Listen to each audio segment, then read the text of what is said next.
Weekly current affair quiz में स्वागत है आपका। चलिए शुरुआत करते हैं पहले प्रश्न के साथ। निम्नलिखित देशों पर विचार कीजिए। पहला अर्जेंटीना, दूसरा मंगोलिया, तीसरा घाना, चौथा बांग्लादेश। उपरोक्त में से किन किन देशों के साथ भारत ने परमाणु समझौता किया है?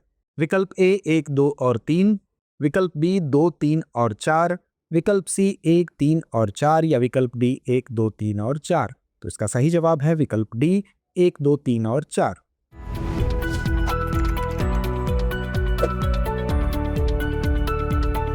निम्नलिखित प्रावधानों पर विचार कीजिए। पहला, यह चुनावों के संचालन को नियंत्रित करता है।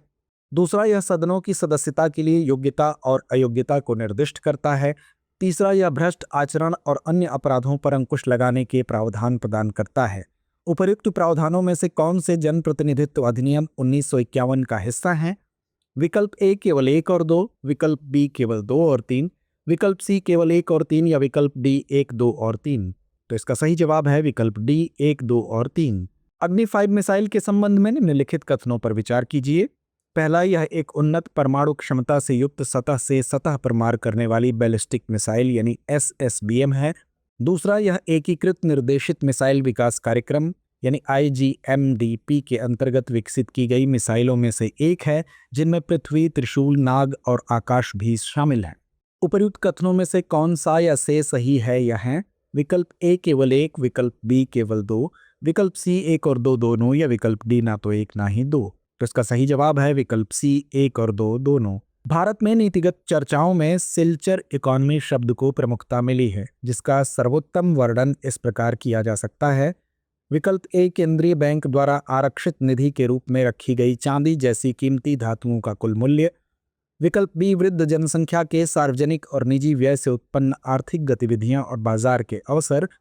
विकल्प सी अनुभवी वरिष्ठ उद्यमियों द्वारा संचालित उद्योगों को समर्पित एक विशेष आर्थिक क्षेत्र या विकल्प डी वृद्ध जनसंख्या की पेंशन देनदारियों के प्रबंधन के लिए बनाया गया एक संप्रभु धनकोष।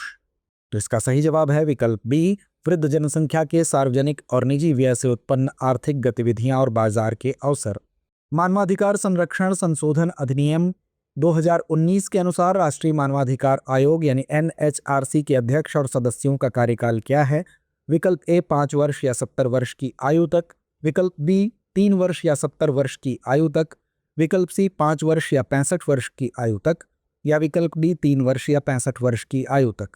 तो इसका सही जवाब है विकल्प बी 3 वर्ष या 70 वर्ष की आयु तक। खगोल विज्ञान और खगोल भौतिकी पर अंतर्राष्ट्रीय ओलंपियाड के संदर्भ में निम्नलिखित कथनों पर विचार कीजिए। पहला, IOAA की स्थापना वर्ष 2007 में हुई थी। दूसरा, वर्ष 2025 में 18वें संस्करण की मेजबानी भारत में होमी भाभा विज्ञान शिक्षा केंद्र द्वारा की गई थी। तीसरा, ईरान शीर्ष प्रदर्शनकर्ता के रूप में उभरा, जिसके सभी प्रतिभागियों ने स्वर्ण पदक जीते। उपरोक्त कथनों में से कौन सा से सही है या है? विकल्प ए केवल 1 और 2, विकल्प बी केवल 2 और 3, विकल्प सी 1 और 3 या विकल्प डी 1, 2 और 3। तो इसका सही जवाब है विकल्प डी 1, 2 और 3।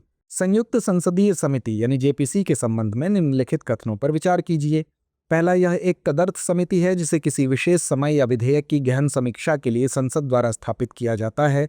दूसरा, इसकी अध्यक्षता लोकसभा के किसी सदस्य द्वारा की जाती है। इसमें सदस्यों की संख्या पर कोई निश्चित सीमा नहीं होती है। उपर्युक्त कथनों में से कौन सा या कौन से सही है या है?